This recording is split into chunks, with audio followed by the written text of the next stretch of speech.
അപ്പോൾ നമുക്കിന്ന് today's messages എന്താണെന്നുള്ളതാണ് നോക്കാൻ വേണ്ടി പോകുന്നത്. അപ്പോൾ ആദ്യത്തെ കാർഡ് എന്ന് പറയുന്നത് ഗ്രൗണ്ടിങ് കാർഡാണ്. ഇതിൽ പറയുന്നത് എന്താണെന്ന് വെച്ചാൽ ചില കാര്യങ്ങളിൽ ചില സമയത്ത് നമ്മൾ ഒറ്റപ്പെട്ട് നിൽക്കേണ്ട അവസ്ഥയൊക്കെ നിങ്ങളുടെ ലൈഫിലേക്ക് വരാം.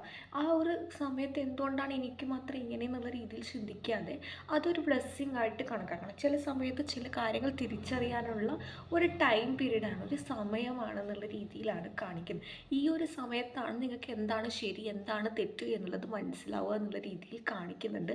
അതുപോലെ തന്നെ നിങ്ങൾക്ക് വേണ്ടതിനെ ചേർത്ത് പിടിക്കാനും വേണ്ടാത്തതിനെ മാറ്റി നിർത്താനുള്ള ടൈം പീരീഡ് ആയിട്ടാണ് ഇതിനെ കാണിക്കുന്നത്. നിങ്ങൾക്ക് നിങ്ങളെ തന്നെ മനസ്സിലാക്കാനുള്ള ഒരു ടൈം പീരീഡും ഒപ്പം തന്നെ ചുറ്റുമുള്ളവരെ കുറിച്ച് മനസ്സിലാക്കാനുള്ള ഒരു ടൈം പീരീഡ് ആയിട്ടാണ് കാണിക്കുന്നത്. രണ്ടാമത്തെ കാർഡ് ഫെലോ ട്രാവലർ എന്നുള്ളൊരു കാർഡാണ്. ഇതിൽ പറയുന്നത് എന്താണെന്ന് വെച്ചാൽ നിങ്ങളുടെ കൂടെ എല്ലാ തരത്തിലും സപ്പോർട്ടുണ്ട്, നിങ്ങൾക്ക് വേണ്ട രീതിയിൽ സപ്പോർട്ട് ഉണ്ടാവും എന്നുള്ള രീതിയിൽ പറയുന്നുണ്ട്. ചില സമയത്ത് നിങ്ങൾ പോലും പ്രതീക്ഷിക്കാത്ത വ്യക്തിയാണ് നിങ്ങളുടെ ലൈഫിൽ സപ്പോർട്ടായിട്ട്